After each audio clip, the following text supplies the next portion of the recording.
We all want our water to be clean, right? Our rivers, our lakes, all of it. But how do we actually make that happen, especially with all the industry and cities out there? Well, it turns out there's a really important federal program designed to do just that. So, let's dive in and break down what the National Pollutant Discharge Elimination System, or NPDES program, is all about. It really is the big question, isn't it? What's the barrier? What's the system that keeps our waterways from getting overwhelmed? I can tell you, it's not by accident. There's a specific set of rules that act as a kind of gatekeeper, and understanding how that gatekeeper works is key to modern environmental protection. All right, here's how we're going to tackle this. First, we'll talk about why this is all so important. Then, we'll get into the permit program itself. After that, we'll figure out who actually needs a permit, what the rules are if you have one, and finally, what happens if you break those rules. It's a pretty clear path to getting a handle on this. So first up, let's set the stage. Because before we get into all the rules and regulations, you really need to understand the problem that they were designed to solve in the first place. You know, it really wasn't that long ago that factories and city sewer systems could just release waste straight into rivers, with almost no restrictions. And as you can imagine, this was a huge threat, not just to fish and wildlife, but to our own health. Some rivers became totally unsafe for fishing, swimming. You definitely couldn't get drinking water from them. Something had to be done. And that something came in the form of the Clean Water Act, which created this nationwide permitting system to finally get a handle on water pollution. And here it is, the NPDES program. Yeah, the name is a total mouthful, but the idea behind it is actually pretty simple.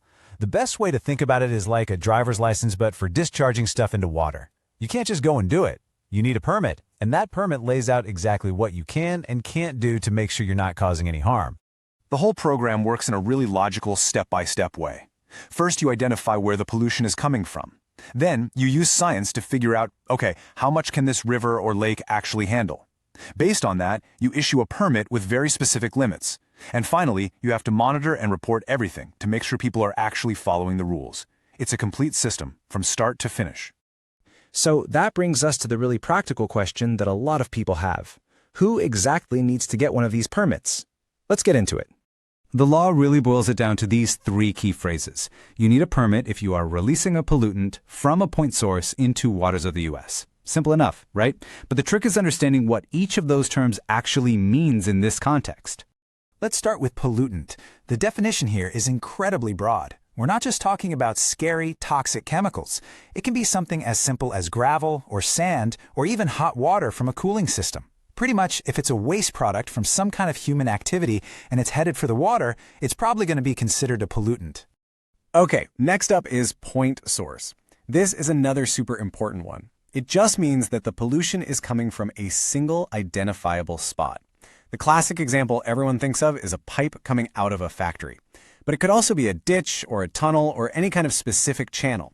The key is that you can literally point to where it's coming from. And this slide really highlights that crucial difference.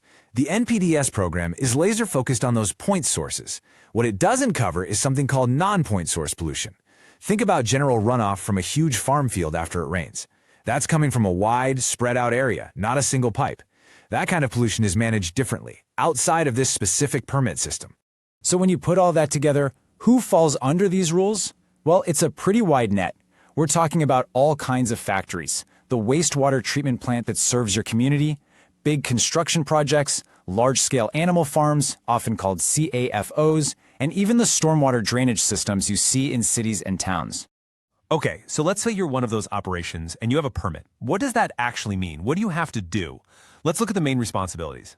Right, so this permit isn't just a permission slip. It's a set of legally binding rules. The biggest one is that you have to meet your effluent limits.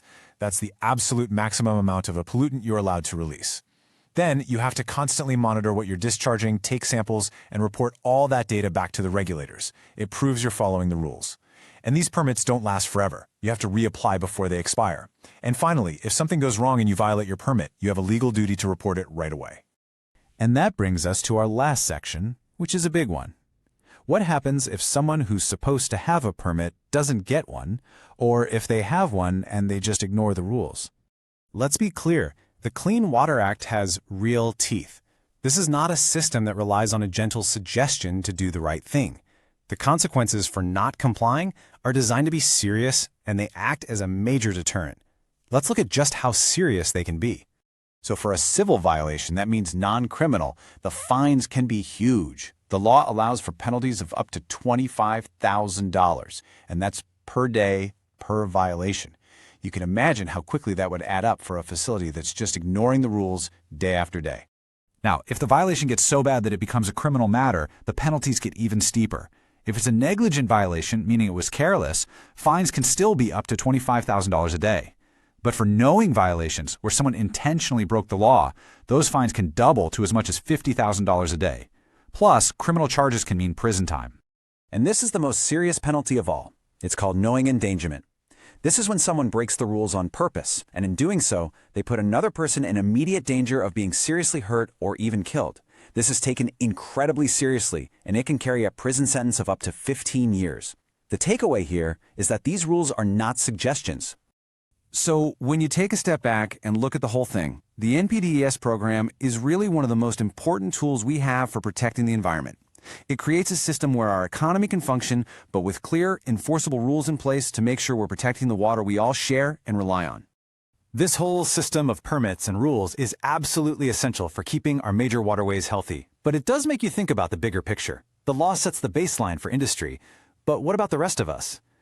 It kind of leaves you wondering, what's the role we all play in our daily lives to help protect the water in our own communities?